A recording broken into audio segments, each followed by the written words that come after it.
será grabado y actualmente está grabando para luego ponerlo en el canal de YouTube de United Soccer Coaches Latinos.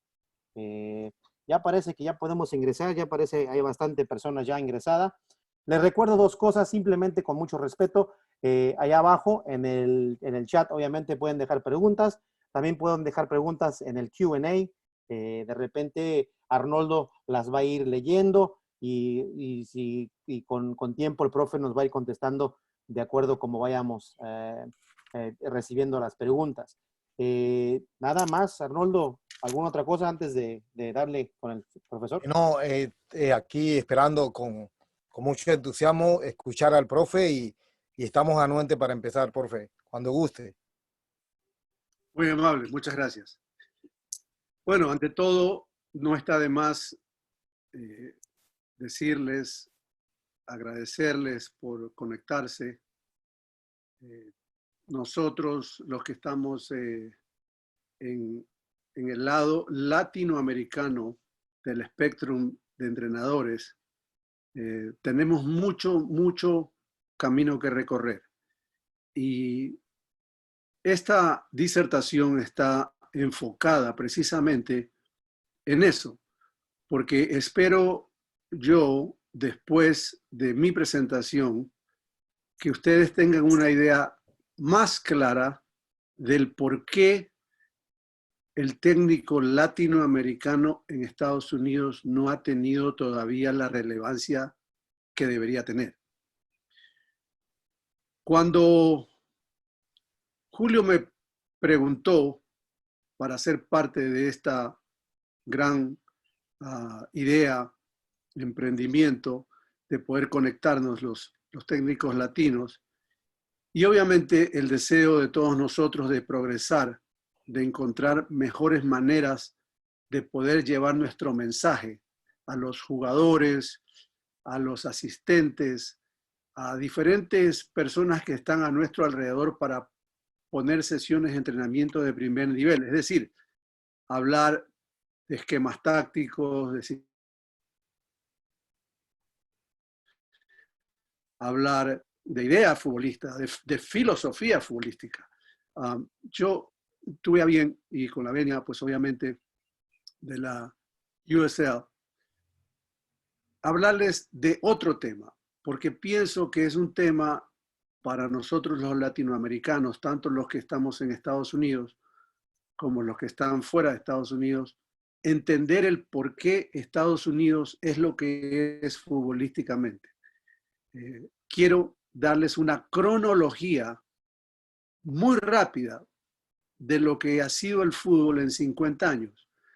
Ahora, este es un tema inmenso.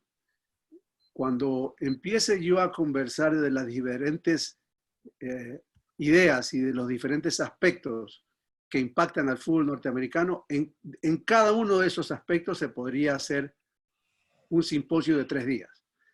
Voy a tratar yo de ser muy escueto en mis palabras y tratar de comprimir esto en una hora, y si en algún momento omito alguna situación que pues obviamente ustedes la conocen también porque muchos de ustedes han vivido en Estados Unidos y conocen de fútbol y conocen de las diferentes facetas de fútbol, no es porque no la considero importante, sino que simplemente no hay el suficiente tiempo para abordar todas. Entonces, habiendo dicho eso, voy a entrar en materia. Y comparte su pantalla, por favor, profesor. Ya, 50 años de fútbol en Estados Unidos, tendencia y evolución. ¿Por qué 50 años? 50 años porque, si bien es cierto, Estados Unidos tiene una gran historia de fútbol, parece mentira, pero es verdad.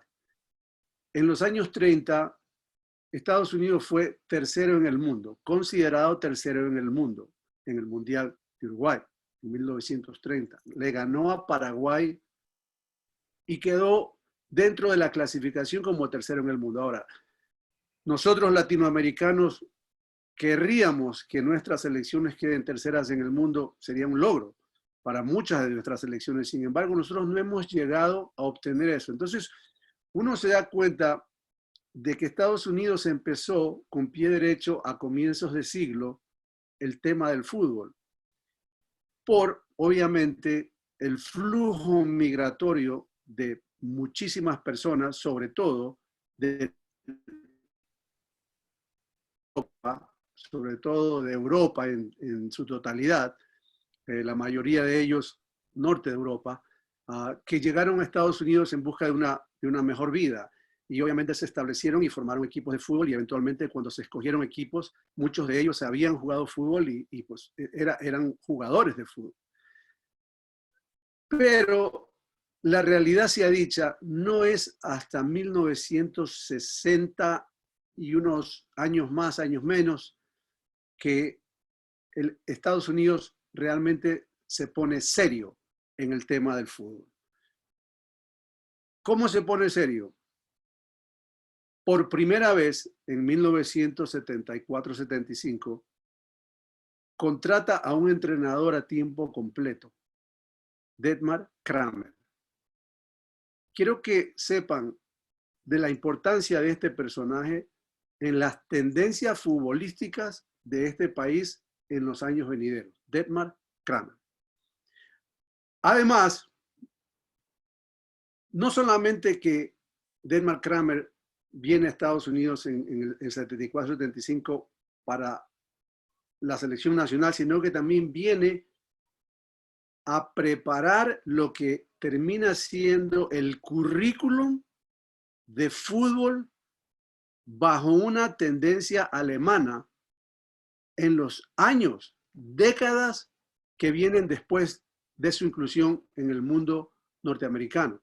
Ahora, Dietmar Kramer no fue un improvisado. Dietmar Kramer fue legítimamente el asistente de Helmut Schön en el Mundial de 66 y también entrenó a nivel de liga en Alemania. Entonces, creería uno que está bien. Sin embargo,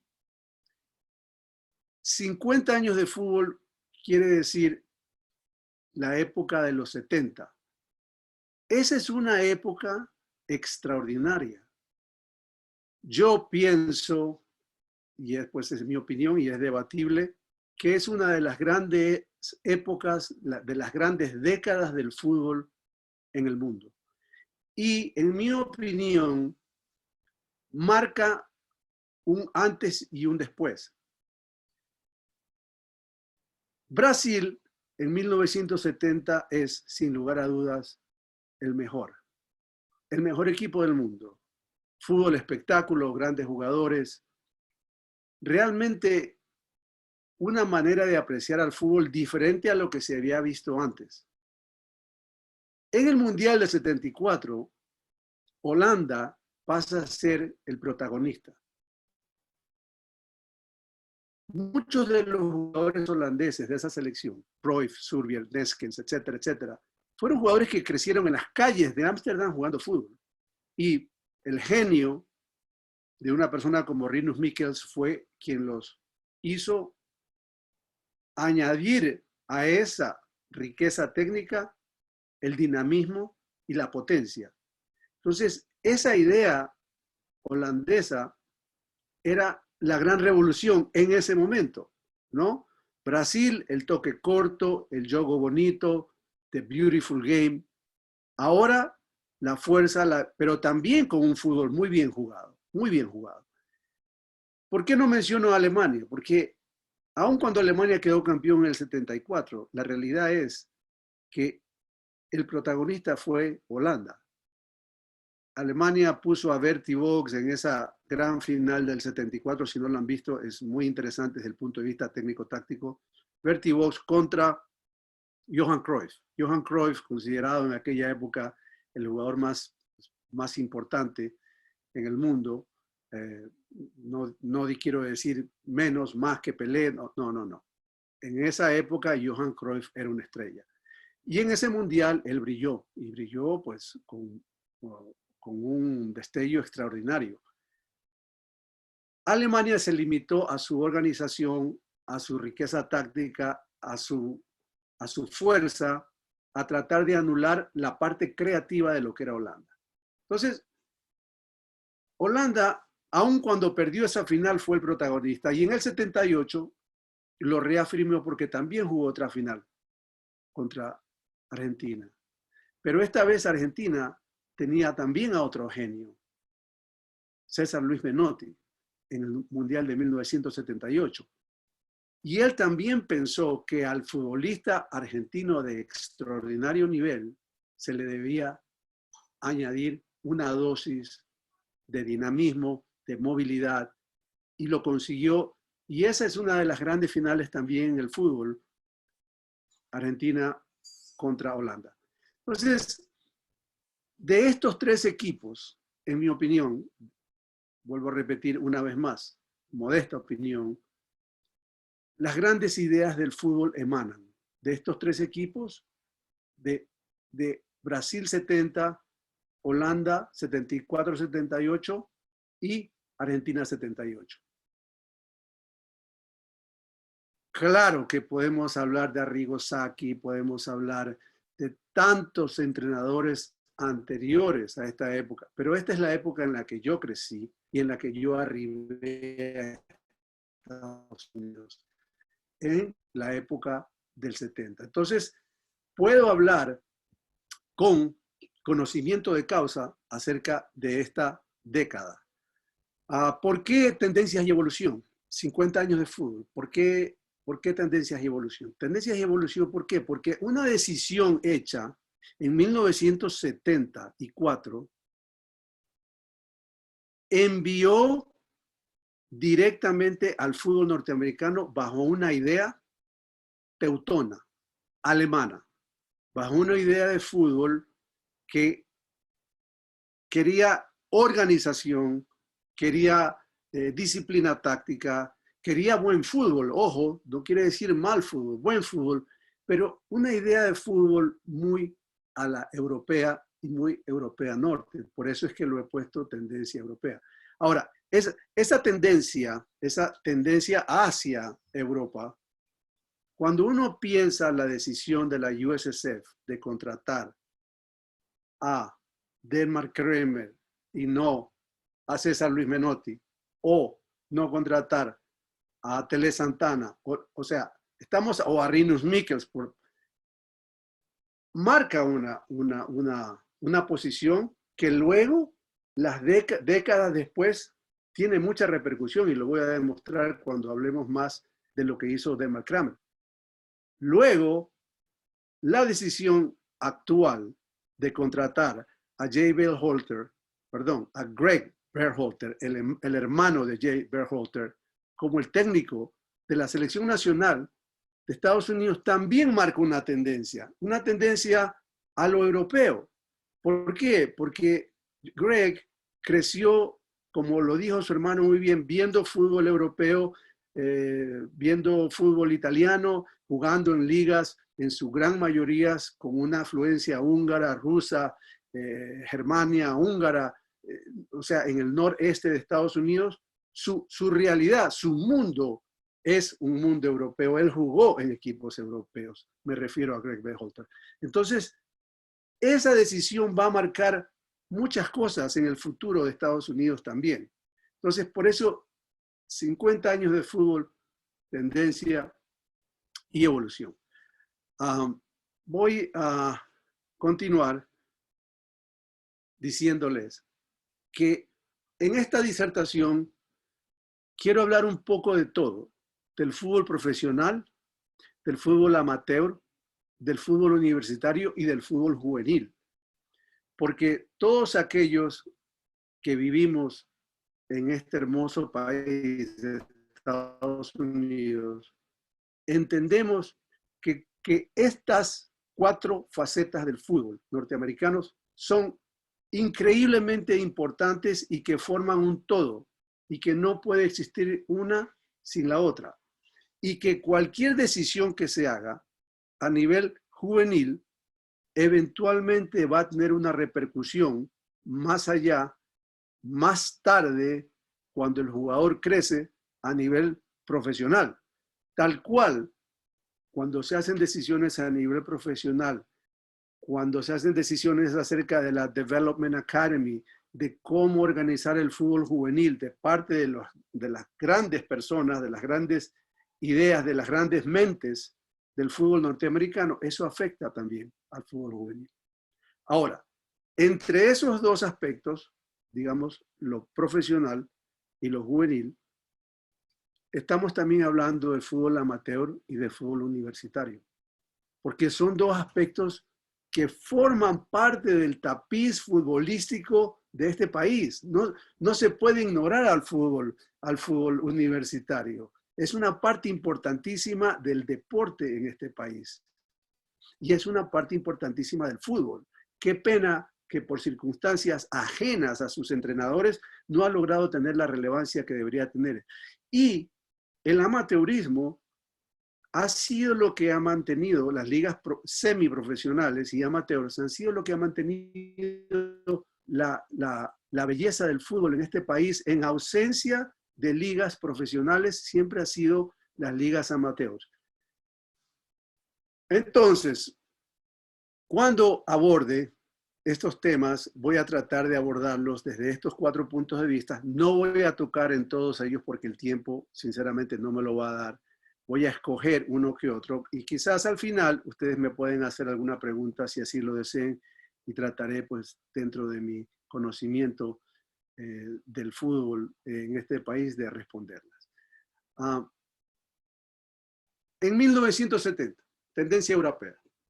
Dietmar Kramer viene 1974-75, no dirige partidos, pero crea el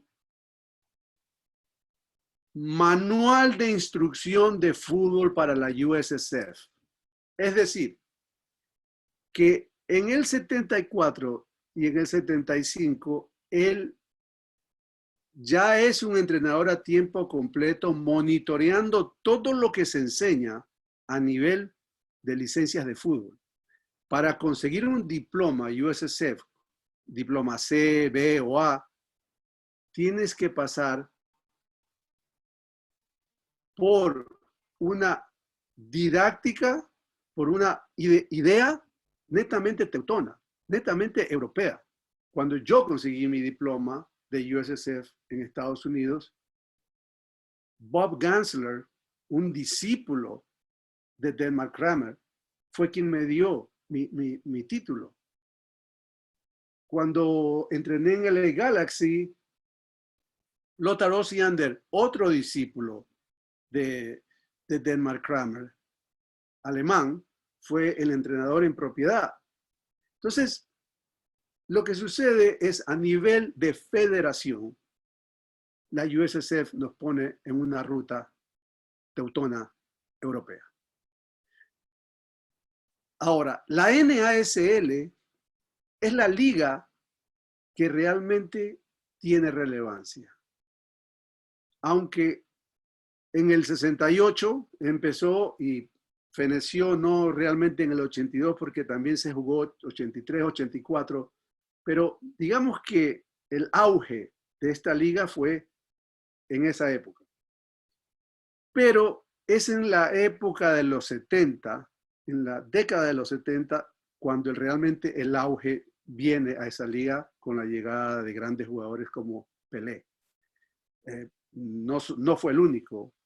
Beckenbauer, George Best, Gordon Banks, Johan Cruyff. Estamos hablando de la crema innata del fútbol mundial vino a este país. Pero una cosa muy, muy interesante que quizás ustedes no sepan y se las voy a decir. Los entrenadores de esta liga, de la NASL, todos, absolutamente todos europeos. Ningún entrenador argentino, ningún entrenador uruguayo, mexicano, latinoamericano, ninguno, o inclusive hispano, de España me refiero. No. Todos, absolutamente todos europeos. Y en lo que se refiere al desarrollo del fútbol, el requerimiento era que 2 jugadores 2 jugadores norteamericanos jueguen en la cancha y solamente 6 en un roster. En un roster, solo 2 norteamericanos en cancha y 6 en un roster. Entonces, de un roster normal de un fútbol, un equipo profesional de 25 jugadores plus minus, un 15%, un 20% era solamente norteamericano, el resto eran todos jugadores europeos. Entonces, estos europeos, obviamente, ¿qué van a impartir? Una idea europea de fútbol. Eso es normal. No se puede pedir a un entrenador norteamericano, perdón, europeo, que tenga una idea sudamericana de fútbol. Entonces, estas 2 situaciones, para pasar al otro tema, estas 2 situaciones realmente crean una tendencia y una evolución del futbolista norteamericano hacia una idea alemana e inglesa que en realidad no es ni alemana ni inglesa, porque la realidad, digamos, en grassroots no era ni alemana ni inglesa. Entonces es como una copia. Nosotros pasamos a ser una copia, una mala copia del fútbol alemán y del fútbol inglés. Esa fue nuestra realidad en los años 70. Ahora, las ligas étnicas, ojo, las ligas étnicas sí eran muy competitivas. Yo les puedo nombrar, yo llegué a California en el año 79, yo les puedo nombrar la Greater LA Soccer League. Croatas, daneses, suizos, yugoslavos,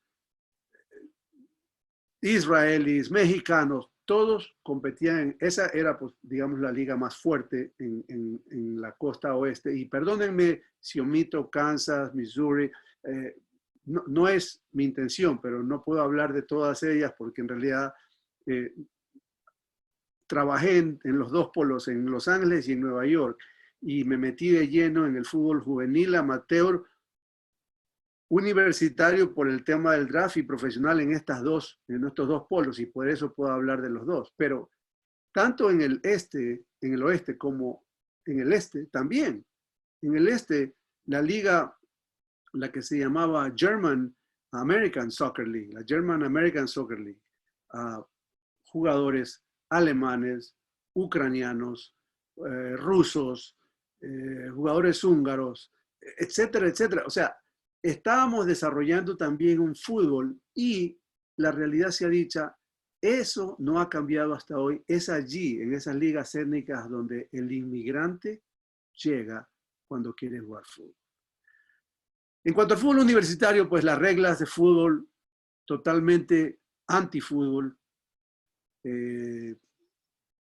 Cuando uno piensa en un partido de fútbol donde hay sustitución libre, eso ya de por sí denigra y totalmente acaba con la idea del fútbol como lo entendemos nosotros. Porque el fútbol tiene 90 minutos y tiene un ritmo, tiene unas facetas. Los primeros 30 minutos usualmente son de mucho frenesí, la marca es fuerte, el contexto de roce es grande, los jugadores tratan de establecerse en la cancha. Pero en el fútbol universitario, como es sustitución libre, en el momento en que eso sucede, entran otros 10, salen 10, entran 10. Y el fútbol pierde la cadencia que debería tener, porque es en esos pasados los 30 minutos cuando un jugador de calidad empieza realmente a tener el espacio, cuando la marca se afloja, entre comillas, para hacer un buen fútbol. Entonces, eso quedó eliminado. Entonces, el fútbol no desarrollaba porque todo era correr, patear, jugar. O sea, sustitución libre, habían otras reglas también de dos árbitros, bueno, un sinnúmero de time clock, terminaba como terminan los partidos de fútbol americanos. O sea, reglas antifútbol, etcétera, etcétera. Pero de igual manera, como ya había nacido en la NASL, el primer draft universitario se da. Sí. Y qué pena, pero ni la NASL sabía de los draftees, ni los draftees sabían de qué se trataba. Y los que fueron escogidos nunca jugaron y los que no fueron escogidos desaparecieron y había muy, pero muy poca participación latinoamericana Sí, en profe. el fútbol. Sí, y de repente las reglas siguen, algunas reglas siguen antifútbol en el colegio. Siguen en el nivel, Correcto. y también a nivel a high school. Yo en la temporada pasada, el otoño, miré partidos de high school con dos árbitros, solamente dos árbitros. O sea, ese tipo de cosas no facilita un buen fútbol. Y siguen esas Imposible. reglas, siguen esas reglas. Y la excusa es la que nos dan, es de que no hay presupuesto, no hay tal, pero se me hace que también tenemos que corregirlo, pero muy buenos datos, profe. Julio, para Y bueno, agregar algo más, también es el periodo de entrenamientos. En high school no permiten que los jugadores sean entrenados en un periodo no mínimo de un mes, ¿entiendes? También en high school hay reglas para entrenar, para los entrenamientos previos al torneo. así es. La NCAA se ha estancado en su idea futbolística y no ha salido y han pasado desde los años 70, 50 años y qué pena por mis colegas entrenadores de fútbol a nivel de universidad, de college, no ha cambiado y qué pena que no cambiará, al menos yo no veo una luz al final del túnel. Ahora, hablando del fútbol juvenil, se empiezan a crear equipos competitivos ya, el deseo del fútbol de participación, ya pedía, gritaba por una organización. ¿Por qué? Porque la NASL tuvo un bioproducto muy interesante. La convocación masiva de espectadores a un partido de fútbol. O sea, las llamadas Soccer Bowl, las finales del fútbol de la NASL, comandaban 70,000 personas, 60,000 personas. En cualquier domingo uno podría ir a ver Beckenbauer jugar contra Cruyff, contra Gerd Müller, contra George Best, Pelé, Jairzinho. O sea, estamos hablando, mucha gente se enamoró del fútbol. Y esa generación que se enamoró del fútbol, que necesariamente no era de fútbol, neófita al fútbol, sus hijos que fueron con ellos son los que realmente empezaron ya la participación fuerte. Y lo que tenemos ahora en realidad viene a ser un bioproducto de esa idea. EYSO, que es una organización que primordialmente en California es prevalente, pero es una organización juvenil. Empezó en 1964 en Torrance. Eran 5 tipos en un garaje y ahora es una organización que tiene millones de personas. Entonces, el fútbol en realidad en los años 70, vuelvo a repetir, una gran influencia europea. En los años 80, también la tendencia europea continúa. ¿Por qué? Aunque la NASL desaparece, empieza la liga de indoor.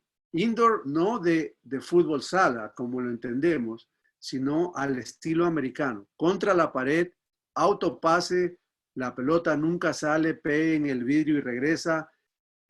Una versión de pinball, pero bien jugada en algunas situaciones porque vinieron grandes jugadores. Pero todos estos jugadores, yo diría 90% europeos. 90% europeos. Ahora, si yo les pregunto a ustedes de la MISL, que se llama Major Indoor Soccer League, en donde tuve la oportunidad de jugar como profesional, muy pocos partidos, pero de todas maneras puedo decir que jugué en esta liga. El entrenador era europeo, aun cuando nosotros los latinoamericanos somos los que hemos jugado fútbol a nivel de espacio corto, de espacio reducido. Cuando yo jugué en el LA Lazers del 1982, creo, éramos 3 jugadores latinoamericanos, 3. Y el resto, todos ingleses, uno que otro americano, pero la mayoría ingleses, y el entrenador inglés. Por ejemplo, les voy a decir de los 14 equipos de la MISL, Major Indoor Soccer League, ¿ok? Kowalski, Horst Bertel, Kenny Cooper, Timo Liakowski, Jake Hoffman, Willie Roy, Don Popovich, Jan Gusens, Peter Wall, Pat McBride, Roy Turner, Al Trost, Ron Newman, todos entrenadores norteamericanos. Ahora, me pregunto yo, de todos esos jugadores o entrenadores que vinieron acá, y estoy seguro que muchos entrenadores latinoamericanos que estaban acá, ¿no pudo haber por lo menos uno o dos jugadores, entrenadores latinos que pudieron haber tomado a cargo un equipo de MISL? A mí me sorprende que no haya sido así, pero esa es la realidad. Ahora, ¿qué es el bioproducto de esto? Es que como es una nueva liga, también hay que traer más jugadores. Entonces, estos jugadores europeos, ¿qué terminan haciendo? Trayendo jugadores europeos. Por ejemplo, Wichita, Kansas, de Wichita Wings se llamaba ese equipo. Todos daneses, todos jugadores, bueno, no todos, pues cuando digo todos, su gran mayoría daneses. Cuando hablamos de los equipos del este, alemanes, húngaros, o sea, mucho polaco, mucho jugador de muy buen nivel, que no piense aquí que estoy hablando yo de jugadores que no eran, no, de muy buen nivel, pero europeos. Entonces, esa tendencia europea continúa. Y les digo por qué continúa. Porque también esos jugadores cuando se retiran, como lo hicieron los jugadores de la NASL cuando se retiraron, Pelé regresó a Brasil, Franz Beckenbauer regresó a Alemania, Gerd Müller a Alemania, Cruyff a Holanda, pero quienes se quedaron aquí, recuerden esa regla, 2 jugadores americanos, 6 en el roster, y el resto todos jugadores, en su mayoría europeos, en su mayoría ingleses, no malos jugadores, buenos jugadores, colegas míos, pero que obviamente cuando se quedaron a vivir en este país, consolidaron a nivel juvenil clubes con directores europeos, escuelas de fútbol con directores europeos. Y los soccer camps, que pasaron a ser un negocio extraordinario, especialmente para mucho inglés que vivió aquí en la época de los 80, yo trabajé para algunos de ellos, era un boom de camps ingleses en todo Estados Unidos. Entonces, la idea europea continúa en virtud de lo que acabo de mencionar y con otra situación. Los entrenadores americanos, entre ellos Bruce Arena, Bob Bradley, Sig Schmidt en the West Coast, todos estos entrenadores o asistentes que tienen ya un diploma de la USSF, pasan a impartir esa idea de fútbol teutona. Entonces, todo se convierte en un tema inglés en su gran mayoría en la costa oeste, alemán en su gran mayoría en la costa este. Entonces, luego pasamos a los años 90. Los años 90 existe una tendencia europea, pero yo puse un asterisco allí, porque la llegada de Borat Milutinovic cambió un poco el paradigma, cambió la idea, porque Borat, si bien es cierto, también es europeo, su vida en México marcó mucho de su tendencia futbolística, entonces diría yo que empezamos a ver un cambio muy pequeño. Modestia aparte, como lo dijo mi compañero, colega, fui el primer entrenador latinoamericano en la MLS y se abrió una puerta para un latinoamericano, era el único en esa época, y jugué la primera final de Conca Champions en 1999. Cruz Azul nos venció 4-3 con 2 penales en contra de nosotros, que les puedo decir, examinando esos videos, luego da mucho que pensar, pero esa es otra historia. La realidad es que ya empezamos nosotros a tener un poquito más de espacio. Sin embargo, hay que decirlo como es. Después del proyecto NASL, todos entrenadores europeos, excepto Massey en el 82, que quedó campeón con el fútbol, perdón, con el Cosmos en 1982 siendo brasilero, con la excepción de él, la MISL, todos entrenadores europeos, y ahora la MLS, todos entrenadores europeos. Estamos hablando Osiander en LA, Callaway en San José, Gansler, digamos, americano, pero vía Hungría, vía Alemania, vía Manny Shellshide, Timo Liekowski y sus discípulos, ¿no? Bruce Arena, etcétera, y Bob Houghton, que un entrenador inglés muy, muy reconocido, pero nadie, digamos, se puso a pensar, ¿no sería bueno en este momento contratar a algún entrenador latinoamericano? Dígame, Julio. Sí, profe, parece que entró. Bueno, la verdad la información es súper, súper, súper importante porque nosotros como latinos en este país debemos de saber, obviamente, la historia para poder aportar y cambiar. Me parece que hay una pregunta, Arnoldo, si quiere ver en el chat, nos hace una pregunta el compañero Oker Hernández, el compañero del grupo. ¿Se la puede hacer al profe, por favor, Arnoldo? Claro que sí, claro que sí. Oker Hernández nos pregunta, profe, ¿qué tenemos que cambiar los latinos para, qué tenemos que hacer, qué cambio tenemos que hacer los latinos? ¿Cómo nos ve? Es la pregunta de nuestro compañero Oker. Bueno, nosotros primero que todo debemos hacer lo que estamos haciendo ahora, es reunirnos asiduamente, hablar de todas las vicisitudes que tenemos como técnicos latinos. Yo a mi nivel, que no lo considero superior, inferior, no, es un nivel.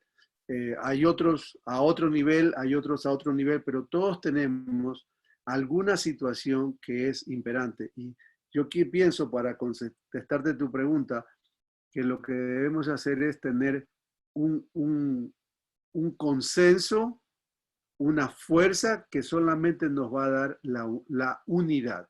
Yo lamentablemente debo decir que como latinoamericanos, nosotros somos una gran mayoría que parece ser la más increíble minoría, porque nuestra voz es dispersa, no es una voz unificada.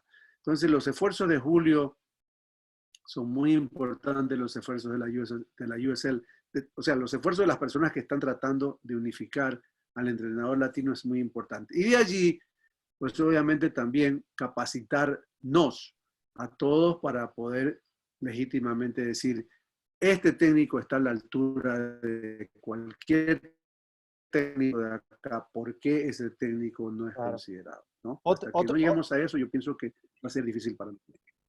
excelente, profe. Claro, claro, claro que sí. Estamos completamente de acuerdo.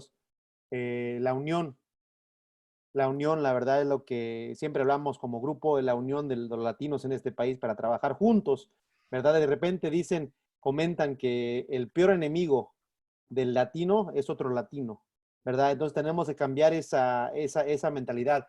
Aquí nos llega otra pregunta del señor Sergio Ramírez. En este momento la MLS tiene un estilo físico muy similar al inglés, sin embargo, la absoluta no tiene ese estilo. ¿Usted diría que la selección ya tiene un estilo propio de Estados Unidos? No, absolutamente no. Precisamente porque no hemos incluido a los jugadores latinoamericanos, a los jugadores de calidad. Precisamente por eso es que esta selección sigue y continúa siendo una imitación inglesa, europea.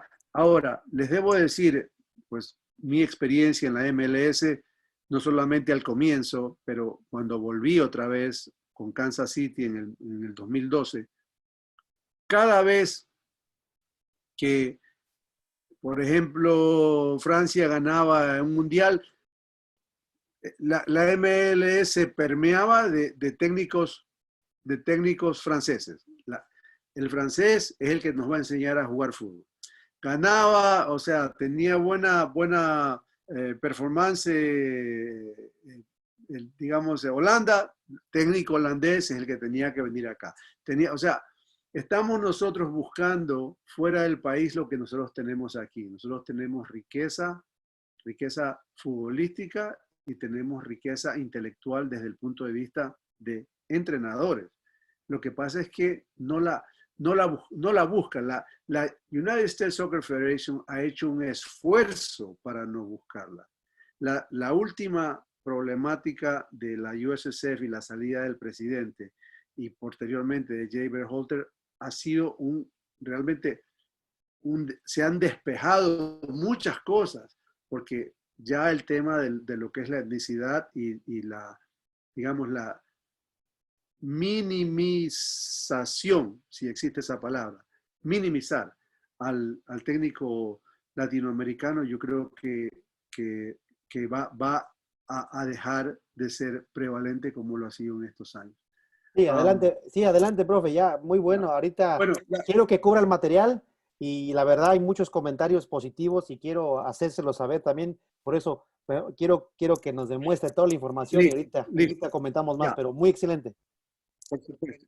Por supuesto. A nivel universitario, pues se puede decir que todos los entrenadores de la División 1 y lo que es el Final Four y toda esa competencia universitaria que existe, es una competencia que yo no diría que no produce jugadores, porque sí los ha producido, pero no al nivel que este país los debería producir, porque obviamente cuando uno considera el fútbol competitivo a nivel mundial y estamos, digamos, con un muchacho que se gradúa a los 18 años, 17, póngale 18 años, y empieza a jugar en su equipo, si sea Boca Juniors, River Plate, quien sea, empieza a jugar 70, 80 partidos súper competitivos, a full, para poder formarse como futbolista. Ese mismo jugador norteamericano, tan bueno como ese hasta la edad de 18, este jugador norteamericano juega en college, en la universidad, juega 20 partidos, 22 partidos, de los cuales 15 son competitivos, 7 son muy fáciles. O sea, no hay, entonces empieza un estancamiento de este jugador y una preponderancia de este jugador. Entonces, nosotros perdemos mucho espacio. Las ligas amateurs ya han pasado a ser básicamente algo totalmente fuera del espectro. Nadie las ve, hay ligas, cuando estuve yo en Canadá, que en cierta manera es digamos, un país muy parecido idiosincráticamente en lo que se refiere al fútbol y las decisiones de fútbol en Estados Unidos. La Liga de Etiopía o la Liga de Irak tiene cientos de equipos y nadie conoce quiénes son esos jugadores. Nadie. Aunque son canadienses, ¿ok? Ojo, son canadienses. Nadie los conoce. Nadie ni los conocerán. Nadie quiere ir allá. Ellos quieren solamente jugadores que están en el pay to play, pagan para ser parte de una DA Academy, de Club Soccer, pagan todos estos rubros que se tienen que pagar, que yo no estoy en contra de eso. O sea, para mí, un entrenador de fútbol como ustedes, como yo, tiene el derecho de decir, para yo entrenar su equipo necesito ganar tanto dinero. Y eso no debería ser para nadie prohibitivo. Y si los que no pueden entrar, pues que no entren. Lo que yo sí no estoy de acuerdo es cuando el entrenador de la selección nacional no va a esas ligas que no pagan porque son ligas llamadas piratas a ver buenos futbolistas que son legítimamente norteamericanos. Ahí está el problema. El problema está ahí porque es como un quid pro quo.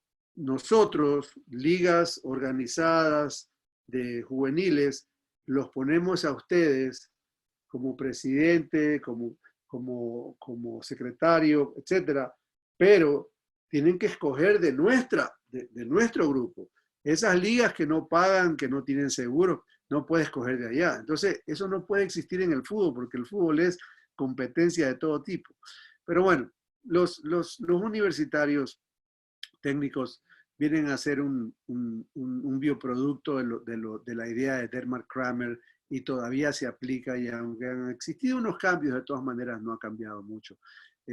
Yo les quiero hacer un hincapié de 5 minutos y yo sé que vamos a tratar de, porque yo tuve una experiencia extraordinariamente amarga en California con el LA Salsa U19 Team. Nosotros fuimos el primer equipo de jugadores puramente inmigrantes al comienzo. Luego se añadieron jugadores anglosajones porque vieron nuestro estilo de juego y sus padres me pidieron que ser parte y si el jugador era bueno, pues esto no era de que no era discriminatorio desde ningún punto de vista para uno o para otro.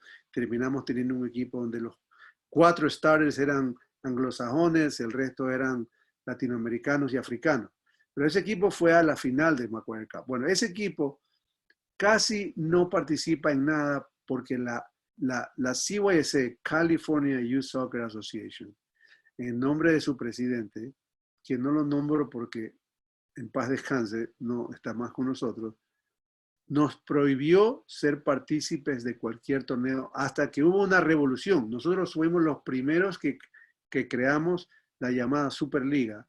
En Cal State Fullerton todos los equipos se reunían. Entonces todos los grandes equipos emigraron a nuestra liga. Somos muy orgullosos de decir que nosotros latinoamericanos pusimos la primera Superliga a nivel juvenil en el sur de California y eso lo saben todas las personas que son de mi generación. Y ese fue el LA Salsa U19. Profe, Voy a pasar. profe, antes que continúe, que tenemos una pregunta de Miguel Fernández que dice, ¿por qué el nivel infantil de los latinos son muy buenos, son competitivos y en high school se frenan o no explota? ¿Cuál considera usted que es la razón? Bueno, el nivel infantil es muy bueno porque nosotros, a diferencia de los norteamericanos, cuando nosotros vamos a un parque a tener o a festejar el cumpleaños de nuestra tía, de nuestra abuela, de nuestra mamá, de nuestro hermano, y vamos a un parque, inevitablemente terminamos con un partido de fútbol en donde hasta la abuela puede participar. La tía juega el cuñado, juega. Y el niño aprende a sortear situaciones en un ambiente que es competitivo, pero que él sabe que no va a ser estropeado. Pero sin embargo empieza a sentir lo que es jugar contra un tío que tiene 300 libras y se le viene encima, pero él sabe cómo poner su cuerpo, cómo... Entonces todas estas cosas, como jugar contra una mujer que no sabe jugar, se te viene por un lado por el otro, o que de pronto sí sabe jugar. O sea, hay muchas cosas y el campo es a campo traviesa. Entonces el latino tiene esa vivencia que si uno la compara con la vivencia del norteamericano es la pelota de béisbol, la pelota de fútbol, jugando hockey sobre... O sea, es otra... Entonces, por eso es que el jugador infantil tiene una ventaja, porque tiene una instrucción, digamos, lúdica de lo que es el fútbol. Pero ya cuando entra a nivel de high school, debería entrar a un nivel ultra competitivo. Y en high school, y si es high school soccer lo que estamos hablando, y porque he visto muchos partidos, hay 1 o 2 jugadores buenos y el resto no son tan buenos.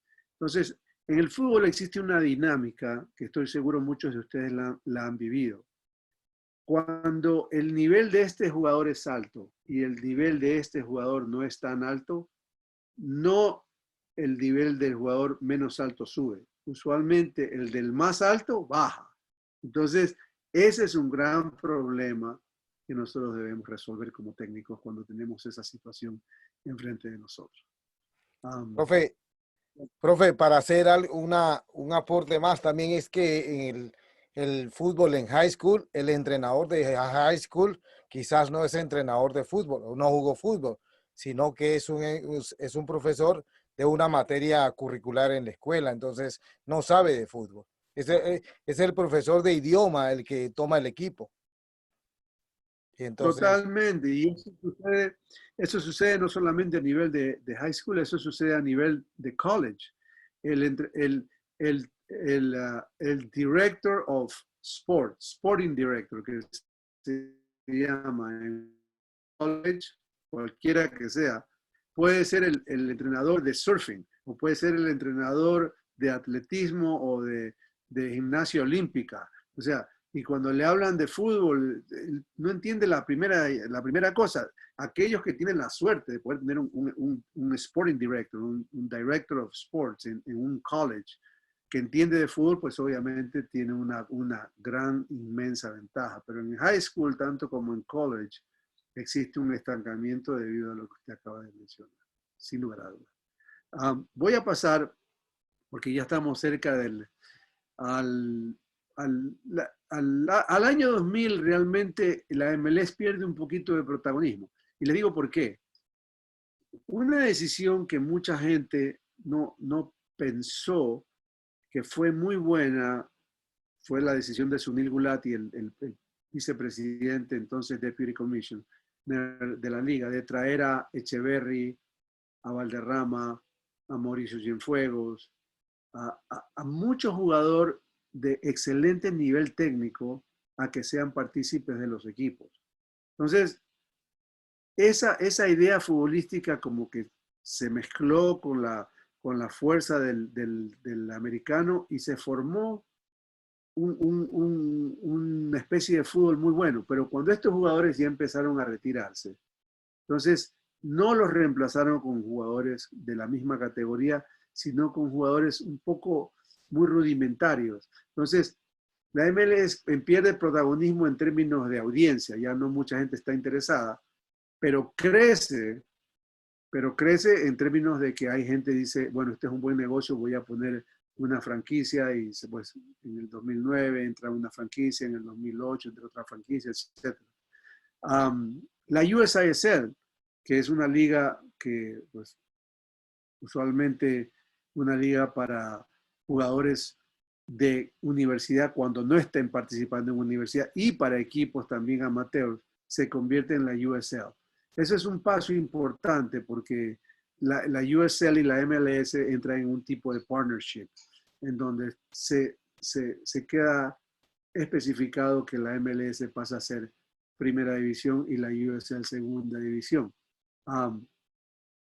Sin embargo, la MLS ratifica que ascenso y descenso no va a existir. O sea, entonces realmente yo digo, ¿de qué sirve tener el moniker de ser segunda división o de ser tercera o cuarta división cuando ni el segundo, ni el primero va a bajar al segundo, ni el segundo va a subir al primero, ni el cuarto al tercero, ni el tercero al cuarto o al segundo? O sea, no va a existir eso. Entonces, mientras no exista eso, nosotros tenemos un gran elefante en el cuarto, que es el tema de la no relegación, del no descenso, porque muchísimos jugadores juegan al fútbol en la MLS con la idea de que ellos nunca van a ser relegados. Habiendo entrenado en Europa y en Sudamérica y con equipos complicados por el descenso, tanto el Nacional como el Delfín de Ecuador son dos equipos que me contrataron y cuando llegué yo, nunca me dijeron, profesor, queremos ser campeones de la Libertadores, queremos ser subcampeones de la Liga. Lo único que me dijeron es, profesor, por favor, este equipo no puede descender, sálvenos del descenso. O sea, porque eso es una presión extraordinaria para cualquier técnico y para cualquier futbolista. Y mientras eso no exista en la MLS, siempre vamos a tener un fútbol que fluctúa, que tiene un tipo de urgencia, pero no es la urgencia que uno ve en las ligas europeas y en las ligas sudamericanas o en la liga mexicana. Entonces, en el año 2000, la MLS, pero crece, la USL se convierte en la... Entonces se empiezan a organizar ciertas cosas muy buenas. La liga sigue añadiendo equipos, los entrenadores siguen siendo en su gran mayoría europeos, pero ya empiezan a ingresar ex, digamos, exjugadores que ahora son técnicos y que son establecidos, empiezan a tomar equipos, ¿no? Se empieza a abrir un poquito hacia la tendencia latina, pero realmente sigue siendo una tendencia europea. El fútbol universitario se estanca, no produce grandes jugadores, y ahora con el tema de la DA y de todos estos, de la Development Academy y de todos estas regalías que se dan a los equipos y a los jugadores por no ir a la universidad, por entrar directamente al profesionalismo, realmente el entrenador universitario se ve con la necesidad imperiosa de buscar futbolistas. ¿Y a dónde va? Al norte de Europa. No va a Colombia, no va a Ecuador, no, va a buscar jugadores. Claro, la adaptación, el idioma, me pueden decir mil cosas que las he oído una y otra vez durante tantas décadas del por qué no reclutar jugadores latinos, sino reclutar los jugadores norteamericanos, pero esa es la gran realidad. Un jugador, un técnico norteamericano de universidad, el momento en que tiene que realizar o programar sus viajes, programa hacia Europa, hacia el norte de Europa, a la Liga 2 y 3 de Alemania, a la Liga Escandinava, a la Liga Croata, pero no, muy pocos van a Sudamérica. Entonces, además, en el ámbito juvenil se afianzan los mega clubs, donde supuestamente con la idea de higher standards cobran muchísimo más dinero. O sea, ahora la DA Academy les dice a ellos, tienes que tener un entrenador full time, tienes que tener 4 sesiones, tienes que tener un fitness trainer, tienes que tener o sea, todas idealmente suenan bien, pero en realidad eso llega a una discriminación, porque todo eso significa dinero. ¿Y quién paga por todo eso? Entonces, la discriminación empieza a ser el pay to play, y todo este tema empieza a ser aún más prevalente.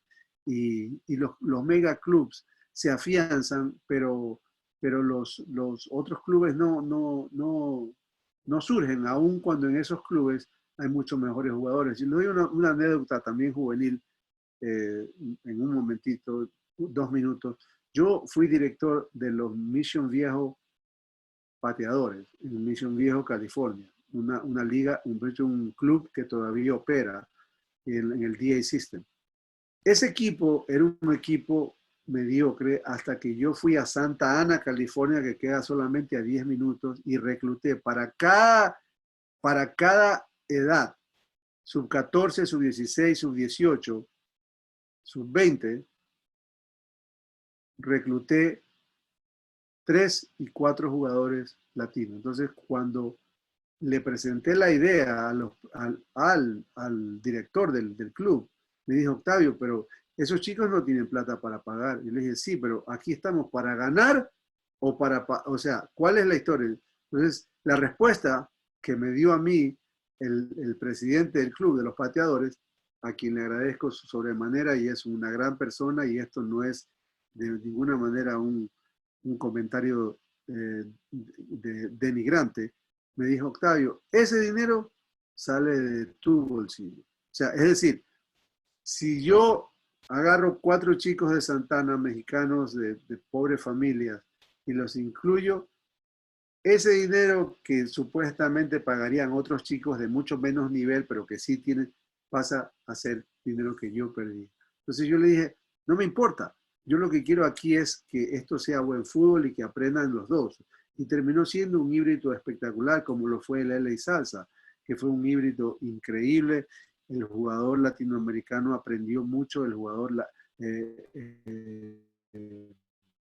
norteamericano y viceversa. Eso lo vi con mis propios ojos. Esa fusión de jugadores norteamericanos y latinoamericanos es una fusión extraordinaria, y el que lo logra hacer y lo logra hacer bien tiene grandes chances de suceso. Claro, profe, para muchos, antes de que siga, tenemos unos 10 minutitos más para terminar, pero quería hacer hincapié también en esto. para muchos, la selección norteamericana del 94 ha sido la mejor, pero usted ya sabe por qué. Por la mezcla latina que obtuvieron en esa selección del 94 y el apoyo que tuvieron. ¿Puede comentar al respecto de la selección del 94 un poquito nomás de sus pensamientos sobre ella? Por supuesto, porque dicho sea de paso y coincidentalmente, vivía yo en California y iba casi todos los días a los entrenamientos de Bora Milutinovic en Mission Viejo. Eh, Él realmente, pues una gran persona, me dio cabida y me dejó documentar todas las sesiones de entrenamientos de él y con él jugábamos fútbol, tenis después de los entrenamientos, llegamos a tener y tenemos una gran amistad. Pero definitivamente su idea futbolística fue totalmente diferente. En el 1990, Bob Gansler y otro entrenador latinoamericano, qué pena, pero es una realidad que hay que decirla, Bob Gansler eh, omitió de ese equipo a Hugo Pérez. Hugo Pérez era probablemente el jugador más talentoso número 10 que yo he visto en Estados Unidos, jugador salvadoreño norteamericano. Hugo Pérez fue un crack, un verdadero crack de fútbol, pudo haber jugado en cualquier parte del mundo. Sin embargo, ese jugador no participó en esa selección. Cuando Bora Milutinovic agarra la selección, lo primero que él hace es armar el equipo alrededor de jugadores talentosos. Tab Ramos, el mismo Hugo Pérez, jugadores de medio campo con creatividad. Forma un grupo de gente también fuerte, Alexis Lalas, quizá un hombre rudo, con Marcelo Balboa, pero un hombre también, un hombre muy guapo, Marcelo, un hombre fuerte. Nadie le ganaba en un cabezazo y él iba muy bien fuerte.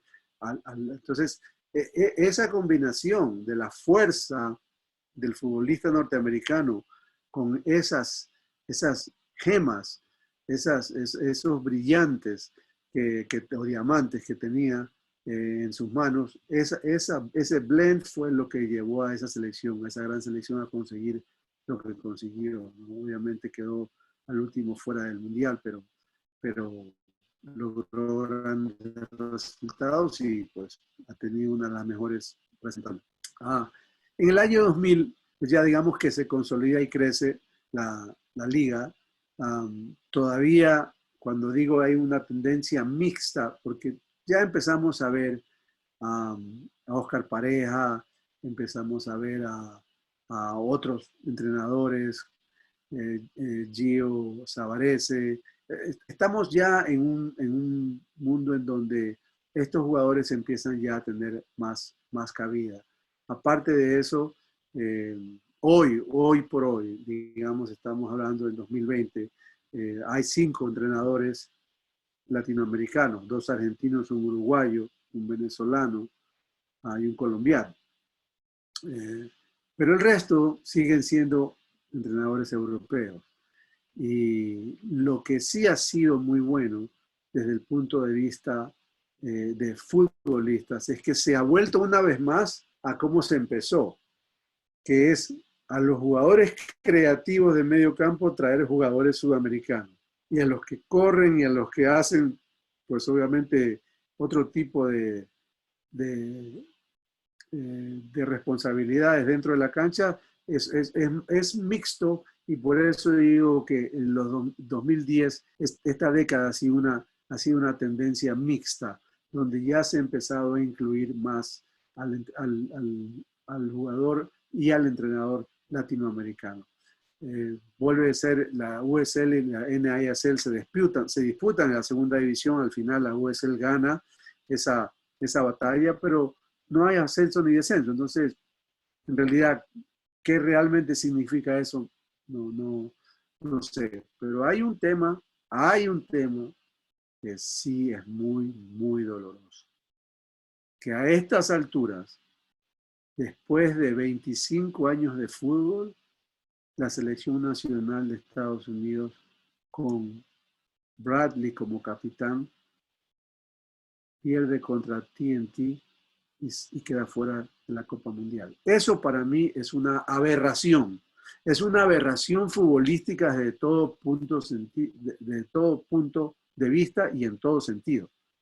Y ese es el bioproducto de lo que hemos hablado. Todas estas tendencias hacia lo europeo y con sus estudiantes, Bruce Arena, Bob Bradley y otros entrenadores que también con esa mentalidad europea, nunca realmente dándole esa apertura al jugador latino, han creado esta idea de futbolistas en donde el último equipo que vi yo, el equipo de Greg Berhalter, jugar fútbol, y en mi mente lo comparé contra el equipo del 94 de Goran Milutinovic, y esto se lo dije a Tab Ramos, le dije, Tab, ese equipo en el que tú jugaste vence a este equipo, pero fácilmente. Winalda, Caligiuri, todos estos jugadores, no solamente son los latinos, también los anglosajones, tenían una manera de jugar diferente a lo que tienen ahora. No había DA Academy, o sea, no existía nada de eso. Existía un fútbol inclusivo de muchas personas. Entonces, el hecho de que la selección nacional haya perdido contra Trinidad y Tobago y haya quedado fuera de la Copa Mundial, para mí es un golpe en la barriga, en lo más profundo, por todo lo que se ha hecho en 25 años para mejorar el fútbol y sin embargo no queda reflejado en una selección. ¿Cómo explicar esto? Es imposible, pero espero que esta idea de falta de diversificación, falta de inclusión para el técnico latinoamericano tenga mucho que ver en esto, muchísimo que ver en esto. Las ligas amateur empiezan a cuestionar, empiezan una nueva estructura porque empiezan a cuestionar, ¿cómo así? ¿Por qué la MLS con toda la pomposidad que tiene, con toda la infraestructura que posee, con todos los técnicos, la organización, no puede producir un grupo de jugadores de primer nivel? ¿Por qué? Porque no escogen a los mejores. Los mejores no son los que llegan. Los mejores están probablemente jugando en esas ligas etiopianas, iraquíes, mexicanas, salvadoreñas. Es allí donde están, pero nadie los va a ver. Nunca nadie los va a ver. Entonces, ya el experimento de fútbol juvenil fenece. Ahora se intenta otra versión, pero yo al menos leyendo lo que es, la veo intrínsecamente igual. O sea, yo no veo un cambio sustancial. Es como uno agarra cocina algo, no le sale bien y lo pone en otra olla y lo vuelve a poner y piensa que se va a mejorar, pero no creo que va a mejorar. Ahora, con esto no quiero decir que la DA no tiene una gran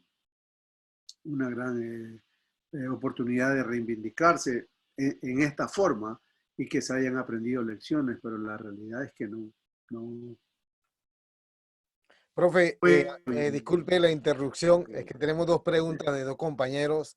Compañero Loy nos menciona, han habido muchos jugadores latinos en las universidades, el problema es la habilidad de estos jugadores de hablar, leer y escribir a un nivel universitario si son reclutados directamente desde Latinoamérica. No, y le digo que no porque yo llegué a la universidad sin saber una palabra de inglés. Y mi primer semestre fueron English as a Second Language courses. Y todo lo que aprendí fue inglés. Yo tomé mis primeros 6 meses y parte del segundo semestre solamente inglés, y tenía obviamente mis momentos de estudio también personal, pero no, ese no debe ser un detente para eso. Profe, otra segunda pregunta. ¿Imagina a un coach hispano llevando la selección absoluta? ¿Cuál Por es su opinión supuesto que sobre sí. esta? ¿Cómo?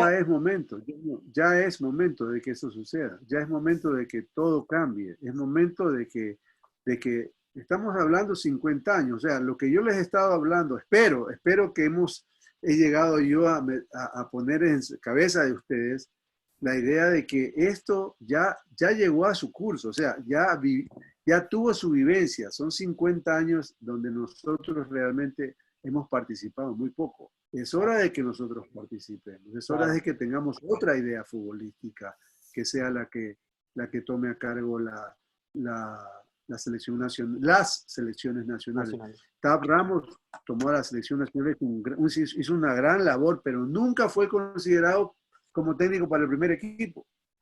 ¿Por qué? ¿Quién lo sabrá? Porque si fuese claro, quizás otro entrenador, no con el apellido Ramos, quizás sí lo hubiesen promovido, convocado, pero el hecho es que todavía tenemos nosotros mucho que ver. Claro, entonces, profe, ya por último, ¿tiene una diapositiva más? ¿Tiene otra más? Sí, okay. Sí. Por favor, yo sé que dijimos 1 hora, señoras y señores, pero la verdad la charla está muy buena. Por favor, denos un poquito más de paciencia. Ya me lo terminamos, ya la última diapositiva y unos detallitos al final. Tenemos algunas preguntas que nos están dejando aquí los compañeros. Adelante, profe. Sí. O sea, básicamente, estamos ya en el 2020 y en el futuro, ¿no? Porque es que hay que hablar del futuro y es el futuro que yo envisiono. Envisiono que la MLS se va a establecer como una liga profesional de primer nivel. Eso es indudable. Y más que todo va a ser por el poder adquisitivo de los dueños de los equipos, que son multimillonarios. Entonces, para ellos, traer un jugador de Europa, aunque sea un jugador muy costoso, no va a tener problemas. Entonces, la liga se va a permear de grandes jugadores y por ende, pues el nivel va a surgir, ¿no? La Liga MX sentirá competencia y una competencia muy fuerte, porque de hecho ya algunos equipos en la Conca Champions, nosotros fuimos los primeros en el 99, ganamos a Santos Laguna, ganamos a 3 equipos de México para poder llegar a jugar la final contra Cruz Azul, pero este es otro mundo, estamos hablando 20 años más tarde, ya los equipos norteamericanos van al Estadio Azteca y compiten, ¿no? Compiten de tú a tú como clubes, no como selección. Entonces, está empezando a cambiar esa dinámica. La selección nacional espero que progrese y que incluya más latinos. O sea, esa es la realidad. Si no le da apertura a los latinoamericanos y si piensa que el único conducto para la selección nacional es por intermedio de las organizaciones que son pay-to-play organizations, que son los que los eligen a ellos a sus cargos, entonces quiere decir que no vamos a progresar. Pero yo espero que así sea, que cambie su idea la selección nacional de USA y vea en diferentes lugares que hay diferentes pasos, diferentes caminos hacia la selección nacional. En cuanto a lo amateur, pienso que las organizaciones que existen van a intentar llenar un vacío y pienso que a ellos también hay que darles un tipo de relegation, porque ahí sí se puede hacer, ¿no? A ese nivel. Se crearía una liga que en un momento dado todos pensábamos podría ser la College League, pero como sabemos que no es, se puede crear una liga debajo de la USL y debajo de la MLS, en donde realmente se compite a muy buen nivel, con mucho jugador inmigrante, latinoamericano, africano, etcétera, de donde venga, del Caribe, pero que allí vayan los entrenadores de los equipos norteamericanos de fútbol de selección a buscar jugadores, a esas ligas que vayan, que nunca van, nunca han ido ni irán. Entonces, espero que eso cambie. La NCAA, si no cambia su manera de pensar, de darle libertad a los entrenadores para que tengan más competitividad, más partidos, etcétera, etcétera, va a ser una entidad como lo es ahora, que se ha estancado y que está llegando a la época de la mediocridad en el espectro del fútbol, que ya lo conocemos pues obviamente por la MLS. Y en el juvenil, espero que el pay to play desaparezca totalmente que esa no sea la razón para entrar a un equipo nacional de fútbol. Que si yo tengo que pagarle a un tipo porque la academia tiene canchas, yo no soy más que un chico que tiene los zapatos rotos, que el papá no tiene ni un centavo para llevarlo, pero que es un extraordinario jugador. Es ese jugador, si es mejor que yo, debería ir. No yo, porque yo soy parte de este sistema de pay to play. Esa es la gran disyuntiva en la que nos encontramos ahora a nivel juvenil. Y eso viene de las líneas étnicas y pues obviamente abrir múltiples caminos hacia el profesionalismo es realmente la respuesta. Y con Profe, eso, profe, quiero agradecer una vez más por, por, por, uh, por haberse conectado. Ese es el final de mi disertación. profe, una última, creo que es una última, Julio. Hay varias, hay Muy, varias, hay y muy varias. interesante, muy interesante. Profe, dice Sergio Ramírez, ¿qué tanto impactó la eliminación del Mundial de Rusia para que la federación, si la federación a esta eliminación ha pensado en hacer algunos cambios? ¿Qué considera usted, profe? Se refiere al 2020, al Mundial de Qatar. Ah, no, No, donde fueron eliminados al Mundial de Rusia, profe. Ya, pero estamos hablando de la selección nacional de Estados Unidos. Correcto. Ya, ya. Mira, lo, lo que yo te puedo decir de la selección nacional de Estados Unidos es que a medida que ellos empiezan la búsqueda de jugadores, y la búsqueda de jugadores desafortunadamente solo se centra en un espectrum del fútbol norteamericano, nunca vamos a tener una gran selección. Porque yo te puedo decir, porque he vivido 40 y pico de años en este país, que hay grandes jugadores de fútbol en las ligas étnicas que nunca van a tener una oportunidad. A menos que nosotros tengamos un sistema de scouting que realmente los busque, los reclute, los desarrolle y los promueva, nosotros vamos siempre vamos a poner en la cancha equipos que tienen como una cuasi germanidad y una cuasi anglosajona. No es ni una ni la otra, ni tampoco tiene un estilo norteamericano.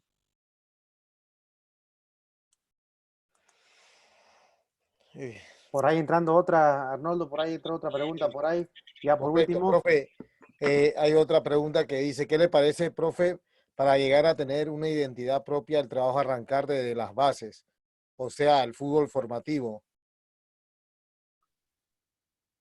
O sea, aquí hay dos vertientes muy interesantes porque mucha gente piensa que el fútbol formativo debe incluir jugadores que, que jueguen de la misma manera del primer equipo y que así empiecen a jugar y que no cambien para que cuando lleguen al profesionalismo eh, y jueguen para su equipo ya saben todos los conceptos. Pero yo pensaría que parte de eso es importante cuando uno llega, primero, si un técnico tiene el tiempo para poder lograrlo, que eso es muy difícil fuera de Estados Unidos. O sea, la vida de un técnico en un equipo es de 2 años, año y medio, etcétera, porque los resultados, 3 partidos pierdes y ya todo el mundo quiere que salga. Y entonces es muy difícil tener una idea a largo plazo. Pero pienso que un jugador debe aprender todos los sistemas. Carlos Vilardo lo dijo cuando estuve yo con él en, una, en, una, en un simposio. Él dijo, todos los jugadores que yo he tenido saben jugar con 3 atrás, con 4 atrás, con libero, sin libero, con libero adelantado, atrasado. O sea, él realmente les enseñó todos los diferentes sistemas tácticos para que cuando ellos vayan a Europa pues sea fácil una ingresión en ese fútbol tan competitivo. Entonces yo pienso que eso es verdad, hay que enseñarles de todo, pero cuando el jugador empieza a los 16 años, 17, y uno sabe que va a jugar con el primer equipo, esa ideología del primer equipo tiene que ser muy, muy clara en sus últimos 2 años de formación. Sí, claro, Profe, la verdad, disculpa, Arnoldo, disculpa. Ya la última y les vamos a presentar lo que viene porque mucha gente quiere saber, ¿y ahora qué? ¿No? ¿Ahora qué vamos a hacer? Porque la verdad, la idea, profe, como le he comentado a usted, la idea de Latino Group, de United Soccer Coaches, es de seguir promoviendo el talento latino, de ir resaltando el talento latino y obviamente es súper importante que nos demos cuenta que hay calidad. No estoy diciendo que vamos a colocar a alguien que no tenga preparación. Simplemente queremos que las organizaciones como la MLS, US Soccer, United Soccer Coaches mismo, vean nuestro talento y exponer nuestro talento latino para que ellos también puedan aprovechar. Este país tiene que aprovechar nuestro talento también, más que nada, ¿no? Entonces, la última pregunta, Arnoldo, y les damos a los que nos sintonizan hoy, les damos otra presentación rápido de quién viene más adelante en esos días y cómo pueden contactarnos para involucrarse más en nuestro grupo. Adelante, Arnoldo, con la última pregunta. profe, ¿cuáles serían sus consejos y su opinión a nosotros los entrenadores latinos para incursionar en el fútbol de los Estados Unidos? Su opinión. La opinión que yo les puedo dar por mi experiencia, porque fui jugador juvenil, fui entrenador juvenil, fui jugador de universidad, fui jugador semiprofesional y profesional, y fui técnico semiprofesional y profesional. Entonces, o sea, puedo cubrir un largo espectro y les puedo decir que la única manera o una de las más importantes maneras de que uno pueda hacerse valer como técnico es tomando a cargo un grupo de jugadores que tengan una identidad futbolística y conseguir algo con ese grupo, ya sea un campeonato, pero si no un campeonato como en el caso de Maguire Cup en el 1993, te vuelvo a repetir que fuimos los primeros latinos, o sea, digamos, inmigrantes, en poder llegar a una final en donde todo lo que habían eran college coaches y todo lo que nosotros éramos era una colección de gamines. Ajá. Pero conseguir algo con ese equipo, ser campeón, eso usualmente catapulta a un técnico a otro nivel, ¿no? Entonces, mi respuesta sería muy clara, es eh, tomar a cargo un proyecto, creer en el proyecto, ponerle todo a ese proyecto y hacer que ese proyecto surja y que tenga resultados. Un- una más, profe, una Sí, más. está bien. Una Sí, más. Dale, dale, dale, estamos bien. Disculpe que le estemos quitando el tiempo, sabemos que tiene muchos compromisos, profe.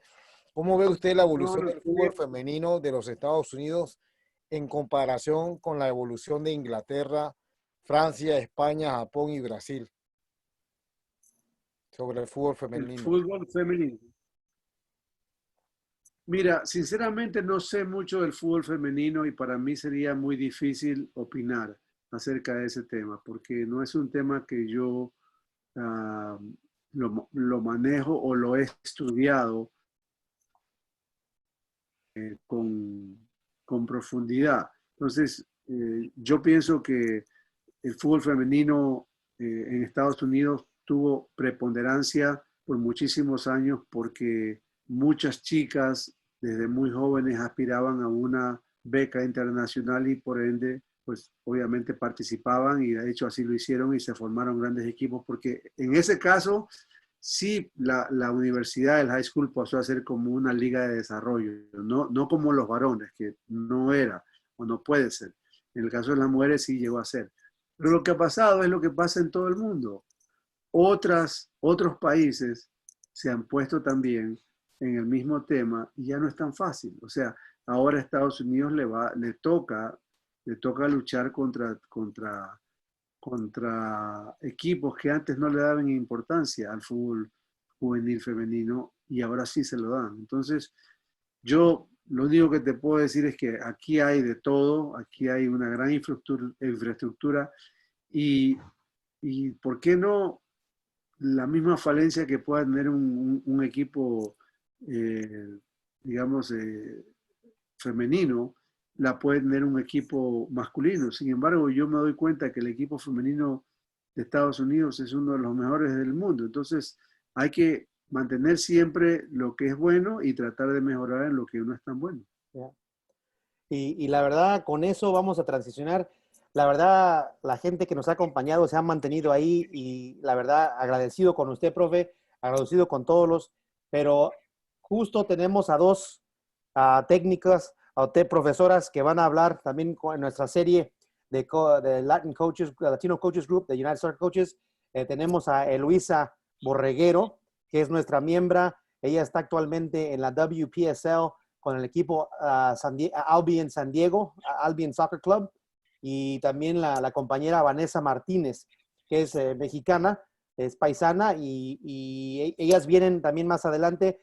Luisa es el miércoles 8 centro, el miércoles 8 centro de la próxima semana, y el próximo sábado a la misma hora está la compañera Vanessa Martínez, que la pregunta sería adecuada para ellas, como lo comenta el profesor, que están más involucrados.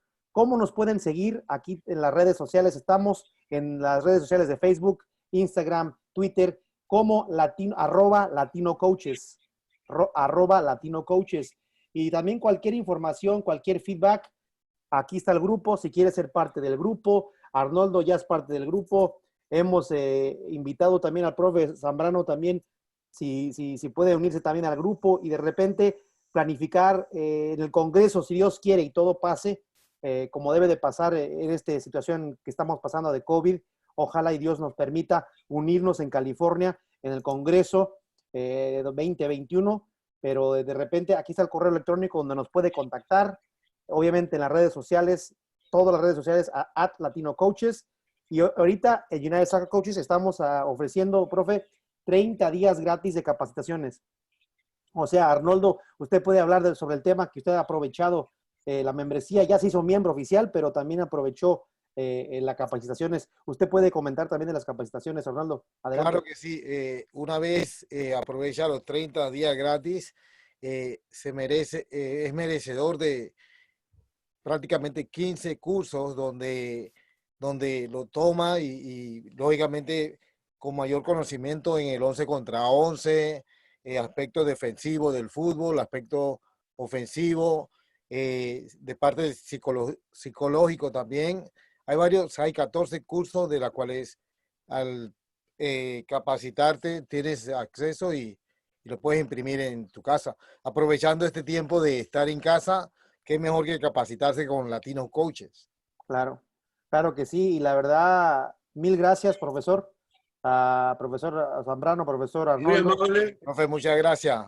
La verdad, estoy súper contento con la información que nos compartió. Es importante, siempre digo, es importante saber lo que hicieron las personas anteriores a nosotros, las épocas anteriores, para abrirnos las puertas. Usted fue un pionero para nosotros, los coaches latinos en este país, y ahora queremos seguir el trabajo y honrando de tal manera a usted, siguiéndonos capacitando, mejorando como personas, mejorando como técnico, obviamente, y mejorando también como cultura, porque la cultura latina es súper linda, es como un arco iris, ¿verdad? Usted es ecuatoriano, el profe Arnoldo es panameño, yo soy México-americano. La verdad es un espectro hermoso que debemos de unirnos, seguir uniéndonos para seguir dando muestra del trabajo que podemos hacer, que aquí lo estamos dando con creces, la verdad, el ejemplo del profesor Zambrano. Muy amable, muchas gracias, ha sido un placer y me despido. Para cualquier consulta por intermedio tuyo, Julio, con todo gusto, comparte. ¿Okay? Muchas Gracias. gracias y Dios me los bendiga a todos. Cuídense. Arnoldo, ¿algo por terminar, profesor? No, agradecido con la exponencia, profe, excelente. No tenemos más nada que decirle y de verdad aprovechamos mucho su experiencia, sus conocimientos y de verdad muy agradecido. Un abrazo. Gracias, hasta luego. Dios los Buenas bendiga y noches. cuídense, por favor. Bye. Bye. Julio. Permíteme.